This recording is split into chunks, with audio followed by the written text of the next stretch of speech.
And now on BBC Two, Bangladesh 25. We're sorry for the late start, but the BBC felt it was important to show the documentary on this significant anniversary of independence. It's a strong film showing the violent and bloody struggle for freedom.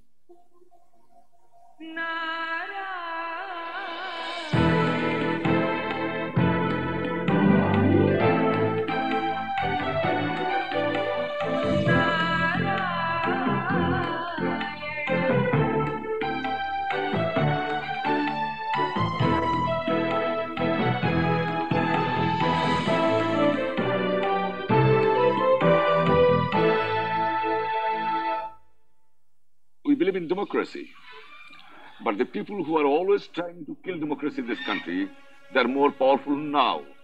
They were spearheading the movement and they were creating a lot of trouble. There's no doubt about it, but I don't know how many students might have been killed on that night. I really could not see my sister's last remains. It was in such a condition, no man could stand it. And he kept saying, in my government there should be a famine. When I am the head of the government, that there should be people who should die of hunger. I mean, what really has gone wrong? They killed him for grabbing power, but I don't know why they killed my mother, why they killed my brothers. This is Bangladesh, the former eastern province of Pakistan, which is now celebrating its 25th anniversary of becoming an independent nation.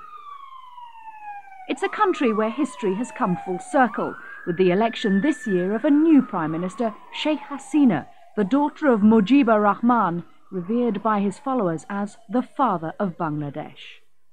Our liberation, it is not one day's matter. It's a long struggle. About 24 years, my father struggled for establishing right of the people.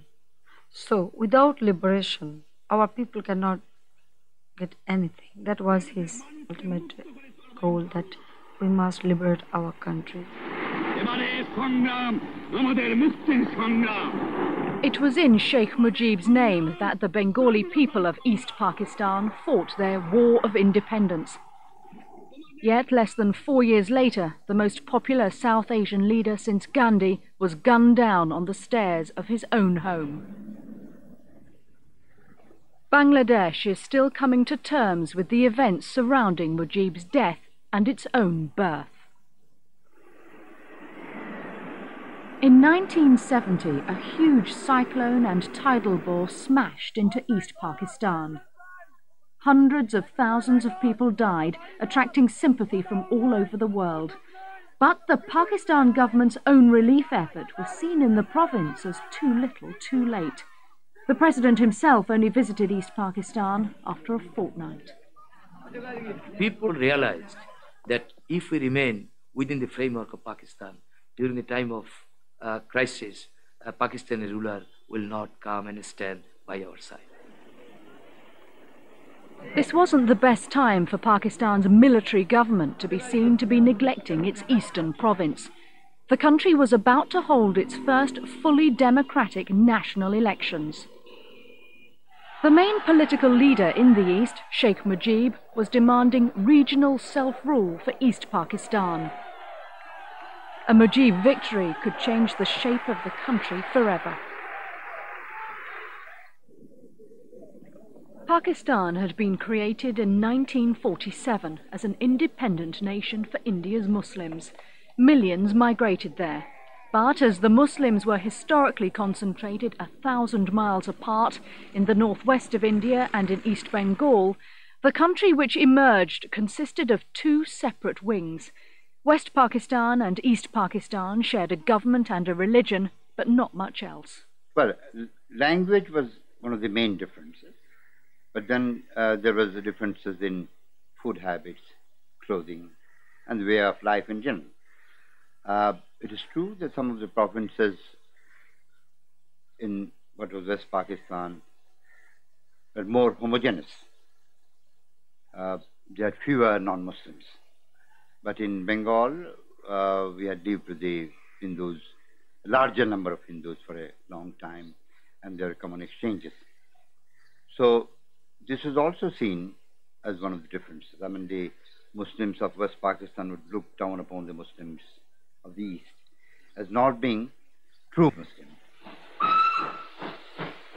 From the appointment of Jinnah as Governor-General in 1947, Pakistan's power base lay in the more developed West. However, more than half the country's population lived in the East.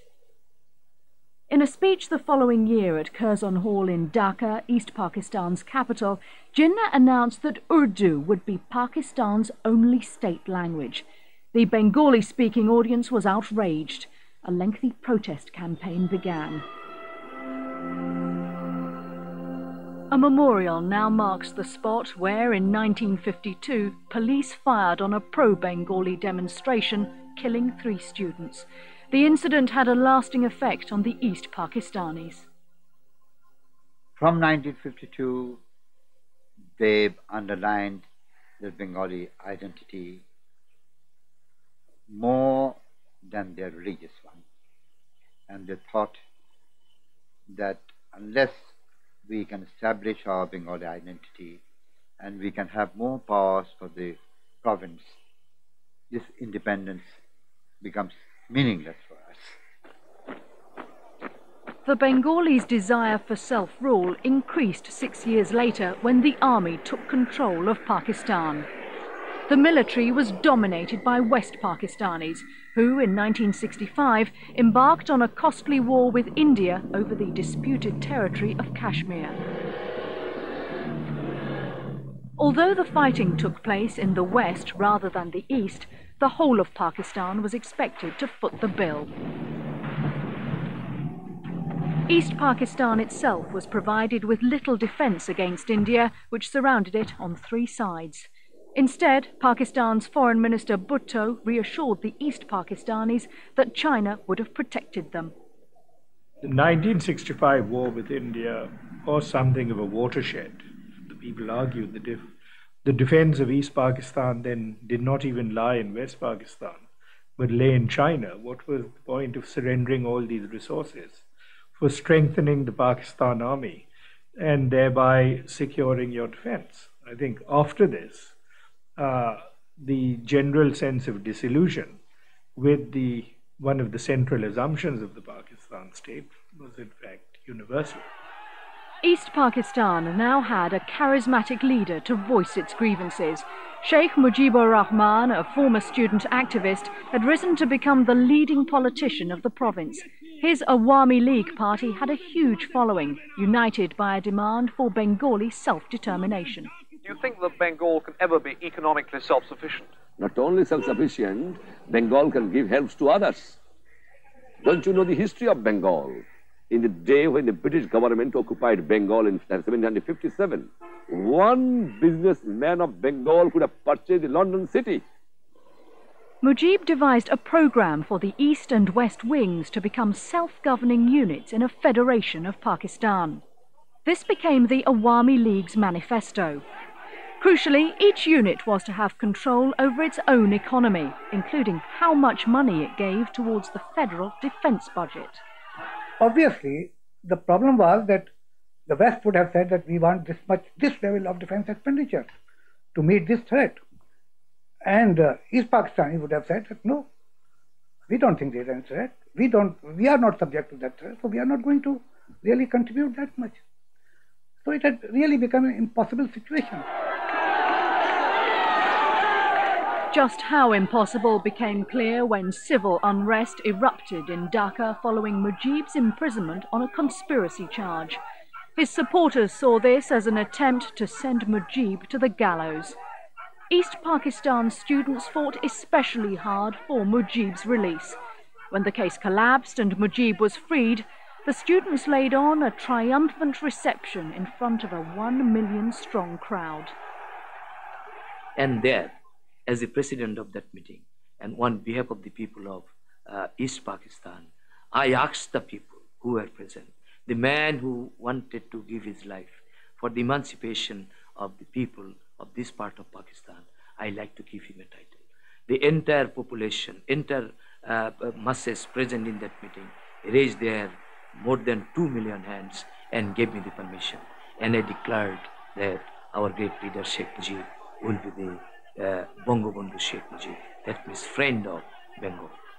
Bangabandhu means friend of Bengal.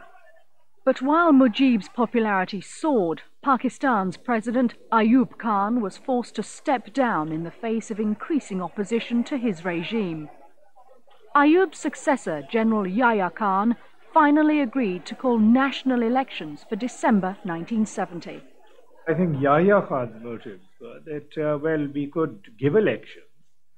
No party would emerge with an absolute majority in the national parliament, and he himself, with the backing of the army, would then be the arbiters of the new democratic dispensation which would emerge out of the elections. This assumption was based on the false belief that there was enough opposition to the Awami League in the then East Pakistan to deny them an overwhelming majority, though I think they all conceded that he would win about 60% to 2/3 of the vote. Yahya Khan had gravely underestimated the Awami League, which won a landslide victory in the east. This gave Mujib's party the overall majority in Pakistan's National Assembly, which would draw up a new constitution for the whole country. Mujib's victory was Yahya Khan's nightmare, and it would lead to the greatest crisis in South Asia since partition. Urgent political meetings were held in Dhaka during the first few weeks of 1971. Mujib was visited by both Yahya Khan and Bhutto, the former foreign minister whose Pakistan People's Party had won the most seats in West Pakistan. But Awami Leaguers would still outnumber Bhutto's party in the National Assembly by almost 2-1. The bottom line in the case of Bhutto remains that he didn't want to remain outside power. Now, what system he wanted, it was not clear. What sort of constitution would take care of his concerns that he should be in power, in any case, it's not clear. He never made it clear. So, the cover he gave for this was the interest of West Pakistan. In fact, they did coincide. The army felt threatened. They felt threatened that they wouldn't get all the budget that they have been getting if Mujib became the Prime Minister. Bhutto announced that his party would boycott the National Assembly unless Mujib moderated his demand for regional autonomy to be included in the new constitution. The demand on one side was let the assembly meet, let the political process commence. And the other side was saying, no, we won't allow it to commence because they felt that they could not control that process. And they wanted to use force. By not allowing the process to start, they said, until there is some agreement on basics, we will not allow this assembly to be held. In other words, that they were holding a gun to your head saying that we will not allow you to meet unless first you sort of agree to certain of our basic terms for the constitution. But Mujib was holding fast as well to a program for regional self-rule which his opponents argued would break up Pakistan. Now, the public position taken by Mujib left very little to be negotiated about. It wouldn't have hurt East Pakistan or the position taken by Awami League if they had been a little more flexible.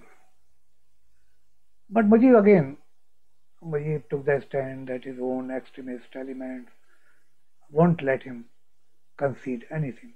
But that's neither here nor there. The political leader is supposed to lead. But while the standoff in Dhaka continued, arms and soldiers from West Pakistan began quietly arriving by air and sea. On February 28, a shipload of arms were brought to Chittagong port in a vessel known as MV Swat.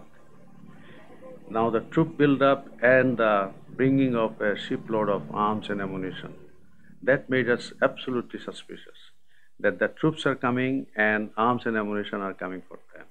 And remember that there was no Indian military build-up.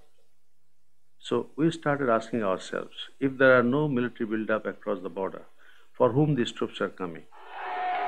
On March the 1st, 1971, Dhaka exploded in outrage when Yahya Khan postponed the National Assembly indefinitely, just 2 days before it was due to sit.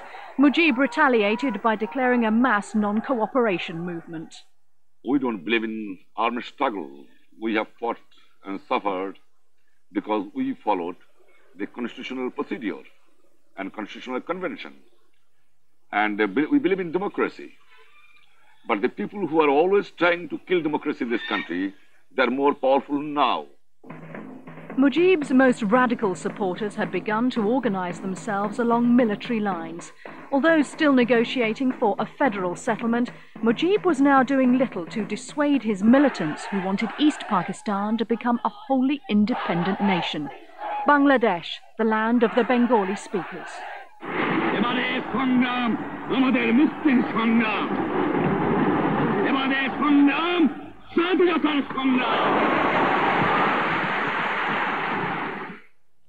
The tense situation was attracting international attention. Dhaka's biggest hotel was filling with journalists, including one young reporter who was to land the scoop of a lifetime. The campaign of civil disobedience was clearly getting out of hand, and the Daily Telegraph asked me to go to Dhaka to report on the negotiations between Awami League and the government. All of us, the press corps at the time, there was about 40 journalists here, we all had a sense that anything could tip the balance. It was a very delicate situation, and the talks between the West and the East were very much in the balance. The negotiations just seemed to be sort of, being prolonged. And we'd come back and say that, the fear, our fears, we shared our fears with Sheikh Mujib and the party's executive committee, saying that, look, we as negotiators feel that they are deliberately dragging things out. And the fear is that, the fear that they are just taking time while the military build-up is being carried out may well be what is going on. So let us not be unduly hopeful of the outcome. The point of no return was about to be reached. In Chittagong port, Pakistan naval forces opened fire on dock workers attempting to block the unloading of the ship MV Swat. Dozens of workers were killed. On the afternoon of March the 25th, with the army firmly in place in Dhaka, Yahya Khan flew back to West Pakistan. The moment that we had heard Yahya Khan had gone and flown home, we knew that was it, that the carpet was about to be pulled. And I think everyone knew that. It was like everyone ran for cover. Many people came to him that they suggested my father to leave the house and go for hiding. But my father was not prepared because he said that if they come to arrest me and if they don't get me, then in the name of searching me, they may kill many people in this country. At 10 o'clock, or just before 10 o'clock, I heard that the first convoys had left the barracks. And I understood from a couple of sources that there were about 3 battalions on the move. An armoured battalion with tanks, an artillery battalion, and an infantry battalion. That's a lot of soldiers and a lot of iron to put in on a city where, according to Pakistani propaganda, was armed to the teeth, but from our knowledge, had nothing more than a few old muskets and a couple of grenades. Well, the army was trying to restore the rule of law. The army's main objective was to restore the authority of the central government, which had been completely destroyed by the civil disobedience movement. Now, as far as the use of force is concerned, it was very controlled, absolutely controlled, there is no doubt about it. The army operation carried on throughout the night. There were no independent witnesses as the press corps were confined to their hotel. The army was to escort them out of the country the next day, whether they liked it or not. I didn't see how I could walk away from this story without getting out there and seeing what had happened. And I think this has made I felt it even more because I had in the 4 or 5 weeks I've been in the country, made a lot of friends, Bengali friends. And I thought, that's it, I'm not going to go. But you have to work out a system for doing this. I chose the roof because then I could hide underneath the central air conditioning unit and occasionally come out onto the top here and look over the edge to see whether or not the army had come and taken away the other journalists. Every time the army came, the Bengali staff in the hotel had to find a different place to hide me. Hot and sweaty, this one, but it was usually the kitchen. And down a long corridor, there used to be a cupboard where they kept kitchen utensils, pots and pans, and they'd shove me in here for a couple of hours. Having evaded the army, Simon Dring and a French photographer who'd also stayed behind made a secret tour of the city. We knew what we were going to see was going to be unpleasant. It had to be, given the extent of the firing and the way in which it had gone on for so long, but you're never quite prepared for it. When we arrived at the university, there was a place called Iqbal Hall, which was one of the main dormitories for the students. And this is where most of the real pro-Awami Leaguers hung out, the hardcore, if you like. And there were shell marks all over the building, and there was a smell of burning. And I remember walking down this long corridor that went past all the dormitory rooms. And I looked in one room, and it looked as though it had been ransacked, and there was a student sprawled dead across an easel. And another dormitory, there were 2 students dead in their beds. When you looked down from the balcony out across a lake, near the lake was a big pit where we were told they had buried some bodies. We counted in all nearly 30 bodies in and around Iqbal Hall and across the campus. There'd been pretty heavy fighting there, and a lot of people had died. The army had targeted 2 student halls which they regarded as training areas for militants. They were organizing, they were spearheading the movement, and they were creating a lot of trouble. There's no doubt about it, but I don't know how many students might have been killed on that night. I had been to those 2 places on the morning and afternoon of the 26th. I did not see any dead bodies there. The debris may have been removed since. So I'm not trying to tell you that there were no casualties at all. We drove down some of the back streets, and we came to an area that I had known quite well before the crackdown, as a busy, noisy, colourful place full of stalls, and it was completely levelled. It was this great sort of acreage of just smoking ruins of twisted, corrugated iron. And people who were still in that area said that the troops had come along during the day on the 26th. And they had positioned jeeps at the end of each street with men with machine guns on them. And then soldiers had run down the little alleyways between the shops and the stalls, tipping gasoline over the walls and just throwing matches and setting them alight. And then anyone who wasn't burnt to death was shot as they ran out into the alleyways. Simon Dring smuggled his story out of Dhaka and became the first journalist to give an eyewitness account of the aftermath of the crackdown. By then, Dhaka was firmly under military control. Mujib had been arrested and taken to Pakistan. The Bengalis now knew that their self-determination could only be won by force of arms. Civil war in East Pakistan had begun. The East Pakistan Rifles were under West Pakistani command, but with mostly Bengali troops and some Bengali officers. Captain Rafiqul Islam, concerned by the military build-up at Chittagong, had made plans to rebel. As soon as news reached him of the attack in Dhaka, he and a group of Bengali troops made a preemptive strike on their West Pakistani comrades at their Halishahor headquarters.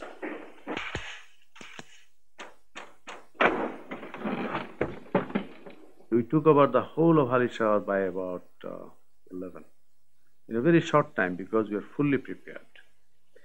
And we arrested about 400 non-Bengalis in 2 hours' time, without firing a single bullet. The rebels then set off to launch their first direct action against the Pakistan army. We ambushed this column, and the Pakistanis lost about 70 of their officers and men, including the commanding officer of the Frontier Force Regiment, and his second-in-command and few other officers and Jesuits. In April 1971, a Bangladesh government in exile was formed in India by Awami League leaders who had escaped Dhaka. Said Nasrul Islam became vice president. Mujib, imprisoned in Pakistan, was made president in his absence. Other pockets of armed resistance had opened up in East Pakistan as Bengali troops and police rebelled, taking their weapons with them. But by June, most of the rebels had been forced to retreat across the Indian border. Pakistan's strength at that time was being raised gradually to about 5 divisions. And if you want to attack a conventional force of 4 to 5 divisions, you need at least double. Normal standard is 3 times. But even if you don't have at least double, you don't have a chance to win. We realized that to raise that much of a force with a government which do not have enough resources and fund, it will be very difficult. The cheapest is to go for a guerrilla warfare. Side by side, prepare your conventional forces. The guerrillas' tactics were to weaken the Pakistan army through sabotage, ambushes, and by disrupting communications. Trained at camps in India, the guerrillas, called Mukti Bahini or freedom fighters, fought side by side with regular troops. নিয়মিত বাহিনী আর মুক্তি বাহিনীর মধ্যে পার্থক্য একটাই যে নিয়মিত বাহিনী অর্থ উপার্জনের জন্য যুদ্ধ করেছে, বেতন পেয়ে তারা যুদ্ধ করেছে, আর মুক্তি বাহিনী তার মাতৃভূমির স্বাধীনতার জন্য যুদ্ধ করেছে। এবং যেহেতু দেশের মুক্তির জন্য তারা যুদ্ধ করেছে, সেই হেতু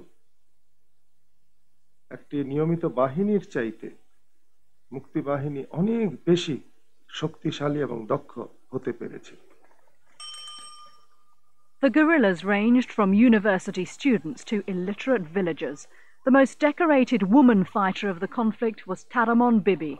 As a 14-year-old village girl, she was adopted by a sergeant in a guerrilla camp. Taramon started out cooking and cleaning and ended up fighting. তখন ওই পশ্চিমের নদীর ঘাটে ওই রাইফেল নিতেও, তারপর সে গান নিত, ওই পাখি মারার ইয়েতে মানে ওই ট্রেনিং দেওয়া হইতো। ওইটা মানে আমি ট্রেনিং দিতাম পাখি মারায়। মানে ওইভাবে ট্রেনিং দেওয়াতে মানে 1 মাস চলে যায়। আমি ট্রেনিং দেওয়া শিখলাম বা আমি পাখিও মারলাম। এইভাবে আমরা প্র্যাকটিস করেছি। হ্যাঁ, এইভাবে এটার মধ্যে মানে গুলি ঢুকতো। হ্যাঁ, ঢুকলে মানে এই টিভিতে মুক্তিযোদ্ধারা গাছের আলো তাকাই দেখতো যে কোনো জায়গায় পাক সেনাদার আমাকে হামলা করে কিনা। ওই গাছের আলো তাকিয়ে দেখতেছে যে পাক সেনাদাররা গান বড়াই না ওই তারাবার ঘাটে চাপাইতেছে। তখন ওই দৌড়ে আসে আমার বাবার কাছে বলতেছে যে তার সর্বনাশ হয়ে গেল, কিন্তু পাক সেনাদার এসে গান বড় চাপাইছে। তখন আমরা খাওয়া বাদ দিয়ে হাতের বাদ জাগি দিয়ে থিয়ে থিয়ে সম্পূর্ণ মুক্তিযোদ্ধারা আমরা সব রাজপুর চলে গেলাম। রাজপুর যাইয়া হেরে কিন্তু আমরা 1 আসারও পর্যন্ত আমরা হাতের অর্থ চালান শুরু করলাম। কিন্তু অর্থ চালাতে চালাতে কিন্তু আমরা আসার উত্তর পর আমরা বাস পাইলাম যে পাক সেনাদার কোনো শব্দ নাই। While this wasn't yet a large-scale civil war, its fallout was catastrophic. By June, nearly 4 million refugees had crossed into India, creating an enormous economic burden. India was already secretly giving the Bangladeshis military support against its old enemy Pakistan. The question now was whether the refugee problem gave India an excuse to intervene openly. Now, as far as Pakistan, I don't think we could have been more foolish, because we had been all the time depending on this very illusory hope that India will not intervene in a big way. You have to give them some support, because otherwise these refugees would come and stay in India, and that will become extremely impossible for India to provide them. I mean, economically, it was just not feasible. It would be quite reasonable to conclude that it was not because of any humanitarian reasons, or it was not because of any altruistic factors at India. It was because India wanted Pakistan to break up. There is absolutely no doubt about it. Absolutely no doubt about it. By early November, the Bangladeshi guerrillas held strips of territory on the borders of East Pakistan. India now began to take direct action. India started giving us heavier weapons. And I also observed that Indian military had started reconnaissance along the borders. And they were making very big movements, although very secretly. But as military people, we could make out that it's a very big move. And then I became hopeful that India is going to get involved with us in a big way. We realized that this may eventually end in a war. So we had to make preparations. And if it did end into a war, we just didn't want to sit back and do nothing about it. For the sake of our own security, we had marshaled our resources in the east. We had our forces deployed that if there is a war, we must finish it as quickly as possible. On December the 3rd, 1971, India and Pakistan commenced all-out war. Pakistan struck at air bases on India's border with West Pakistan, arguing that India had already invaded its sovereign territory in the east. India responded with air attacks of its own and within 3 days had grounded Pakistan's Eastern Air Force. Combined Indian and Bangladeshi forces under Indian command advanced on Dhaka and Chittagong. Dhaka was now under constant unhindered air attacks from the Indians. On December the 15th, Indian troops entered the suburbs.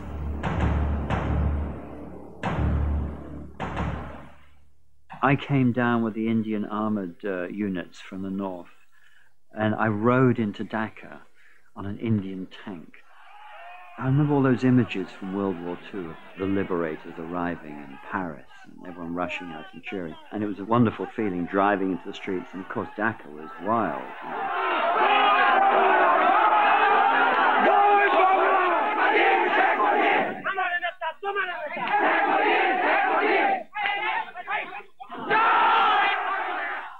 On the 16th of December, which was the darkest day in the history of Pakistan, we honestly didn't know what was happening. We didn't even know whether it was going to be a ceasefire or a surrender.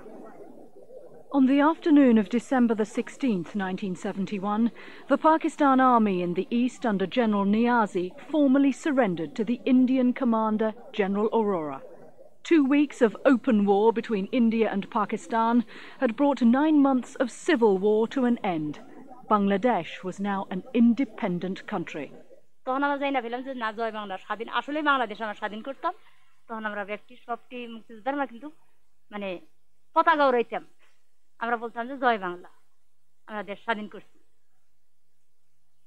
তখন আমাদের মানে ফুর্তি আসতো আনন্দ লাগতো যে আসলে আমরা দেশ স্বাধীন করছি আসলে আমরা দেশের বাসিন্দার আমরা দেশে বসবাস করতে পারবো দেশে শান্তি মতো থাকতে পারবো মানে শান্তি আলে শান্তি মতো খাইতে পারবো এটার জন্য আমরা দেশ স্বাধীন করতাম Bangladesh paid a high price for its independence. The country's most famous monument is a memorial to those who died. There are no reliable figures for casualties, but one particular event on the very eve of surrender seemed to sum up the horrors endured by the ordinary civilians. The massacre at Raya Bazaar, a deliberate attempt to wipe out the country's intellectuals. We lived practically from day to day. We never knew whether we will live another day because there was so much killing going on around us. My sister Selina was also here. She was editing her own journal, which was titled Shilalipi. Shilalipi was publishing a lot of articles on Bengali nationalism. Another thing that we did not know at the time is that Selina was secretly helping the freedom fighters. She used to provide medical aid, foods, and perhaps some shelter also. In the final few days before the surrender, dozens of civilians in Dhaka were rounded up and murdered by pro-Pakistani loyalists and paramilitaries. Among the missing was Selina Parveen. I was informed by my cousin, Ujir, who used to live with her, that she was taken away. He went out to look for her, and Ultimately, he located her body on the evening of 17th. I went out to find my sister's body, but when I reached Adimpur graveyard, my brother has already laid her to rest. So I really could not see my sister's last remains. When I asked my elder brother why he did that, he said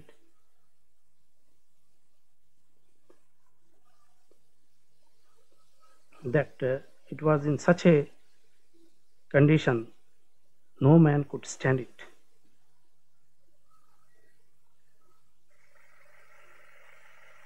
Hundreds of bodies were recovered from where they were dumped at Raya Bazaar, a brickmaking ground. The dead included teachers, journalists, and doctors. Raya Bazaar now lies under water for most of the year, but the mark left on a war-torn and vulnerable new country by the loss of some of its finest mines would not wash away so easily.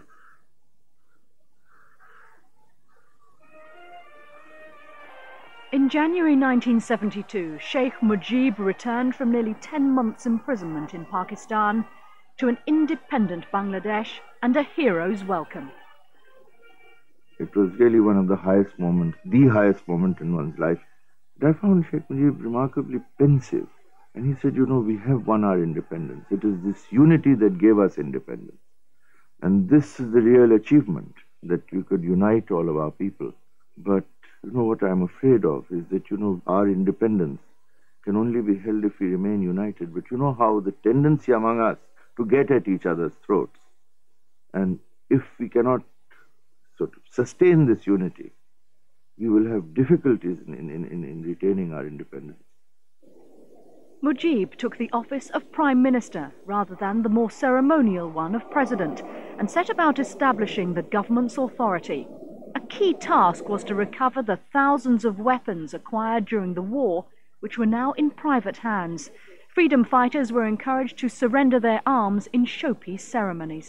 ঠিক মুক্তিযুদ্ধের পরে আমরা যে অস্ত্র হাতে লড়াই করেছি সেই অস্ত্র তার হাতেই সমর্পণ করা অথবা জমা দেওয়া উচিত এবং এই উচিত কাজটি সকলে যাতে অনুভব করে তার জন্য আমি প্রথমে অস্ত্র জমা দিয়েছিলাম যেহেতু বাংলাদেশের মুক্তিযুদ্ধে আমার কাছেই সবচেয়ে বেশি অস্ত্র এসেছিল With the speedy passing of Bangladesh's new constitution, it looked as if Mujib's fears about political division might be misplaced. But within months, open opposition to the Awami League had emerged. At the forefront was the National Socialist Party, known as the JSD, which demanded a revolutionary government. এবং রাষ্ট্রক্ষমতার অংশীদারিত্ব, জ্ঞান, বিজ্ঞান, প্রযুক্তি, মেধা, প্রজ্ঞা যারা একটা রাষ্ট্র পরিচালনার জন্য অবদান রাখে তাদের যদি অংশীদারিত্ব না থাকে তাহলে মুক্তিযুদ্ধ করে আবার ব্রিটিশ বা পাকিস্তানি পদ্ধতির সরকার বা রাষ্ট্র প্রতিষ্ঠার মধ্যে কোনো পার্থক্য নেই। এই কারণে স্বাধীনতার পরে যখন আওয়ামী লীগের সরকার গঠিত হলো, যারা মুক্তিযুদ্ধ করেছে তারা সুখী হয়নি, তারা আনন্দিত হয়নি। তারা মুজিবের কাছে আশা করছিল যে সবাইকে নিয়ে একটি বিপ্লবী সরকার হবে। Mujib's government couldn't afford to make enemies. The attempt to clear up weapons from the war had failed as thousands remained unaccounted for. Civil unrest could now become armed unrest. For a while, Mujib's fortunes on the world stage looked brighter. He re-established relations with Pakistan, now led by his old rival Bhutto. Mujib was welcomed by the Soviet Union and courted by other revolutionary figures.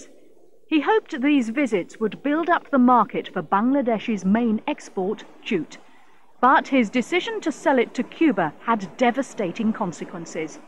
In 1974, America announced it was withholding food aid shipments in protest. Record floods hit the country while the aid dispute remained unresolved, reducing food stocks to critical levels. The government had no money to buy grain on the open market. Food prices trebled to a level well beyond the means of the poorest households. The resulting famine cost tens of thousands of lives. For Mujib, it was a personal and political disaster. I think there was a kind of trauma which he suffered when there was a famine in 1974. And he kept saying, in my government there should be a famine. When I am the head of the government, that there should be people who should die of hunger. I mean, what really has gone wrong? And so that was something that I think affected him very profoundly.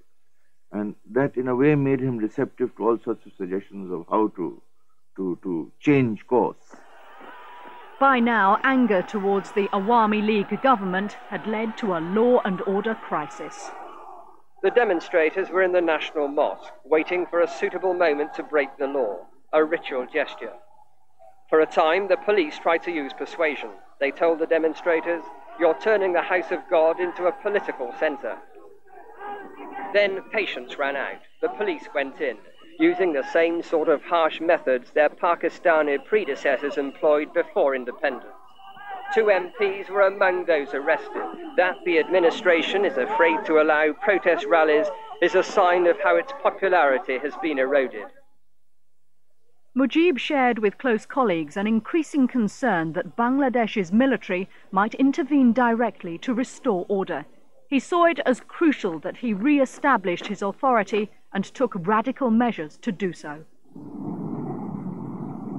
In 1975, the man who'd always fought for democracy turned Bangladesh into a one-party state, with himself as president.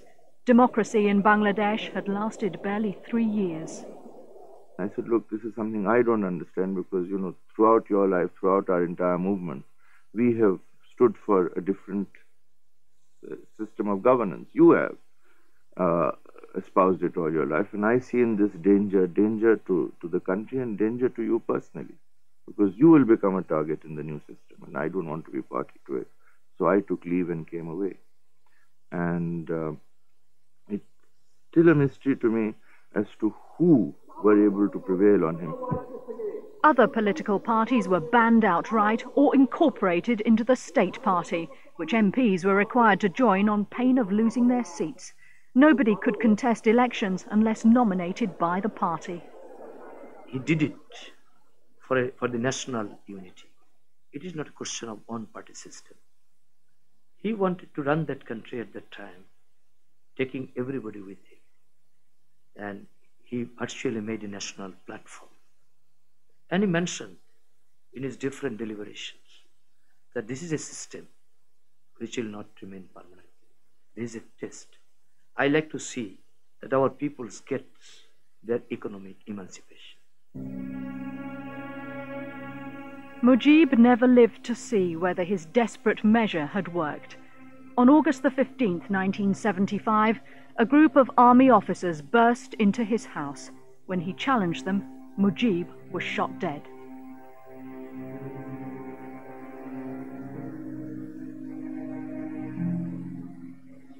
Further shooting followed, in which Mujib's wife and sons were also killed.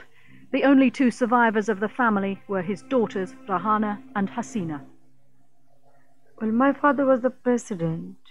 They killed him for grabbing power. But I don't know why they killed my mother, why they killed my brothers. My younger brother was only 10 years old. They killed him. It was very difficult for us to believe that this kind of thing may happen. For many months, we couldn't believe.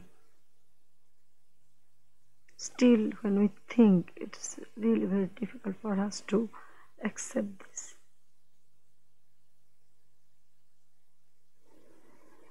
After 2 further coups that year, the Army Chief of Staff, General Zia Rahman, took charge of the government and later became president.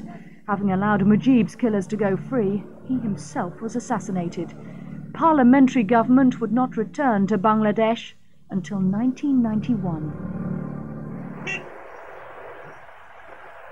25 years of troubled independence have not brought a significant rise in the living standards of the majority of Bangladeshis.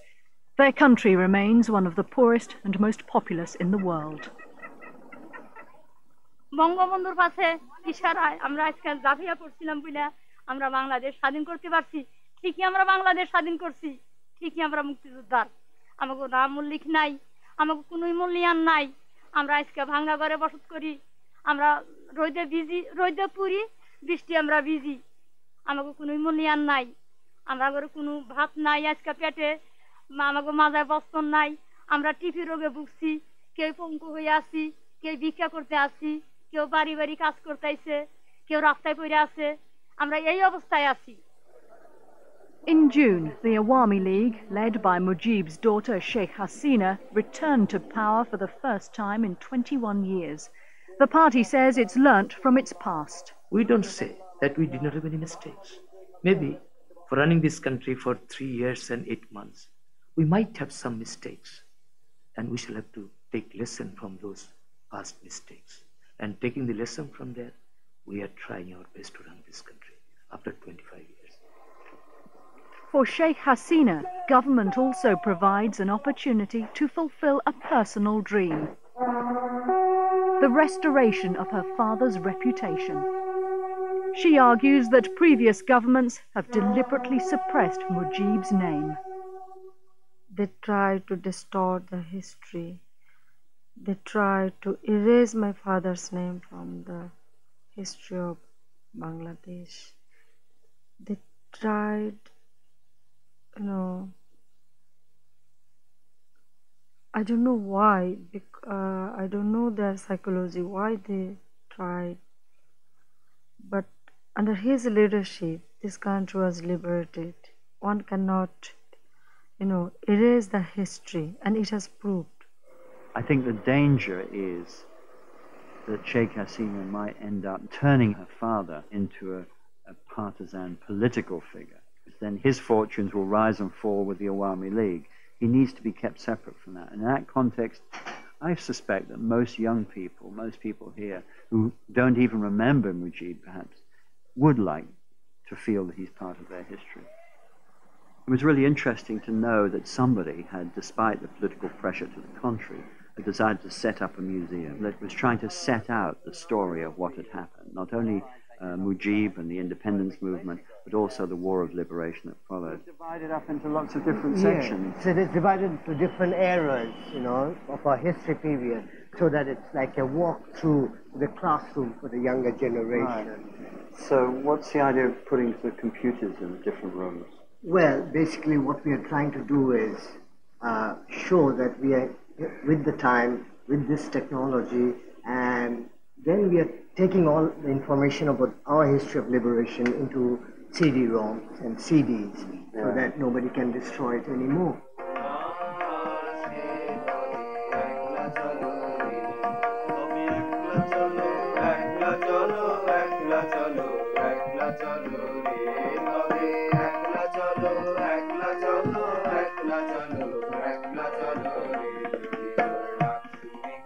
This has been a political struggle for hundreds of years, and that culminated in 1971 in the Liberation War. And so many people sacrificed. They had some dream. Everyone had a dream that once the country is independent, we'll live happily in this land, we'll be deciding our own destiny. And today, if we don't tell our new generation what that dream has been, they will not know what to protect. We are the makers of our own destiny.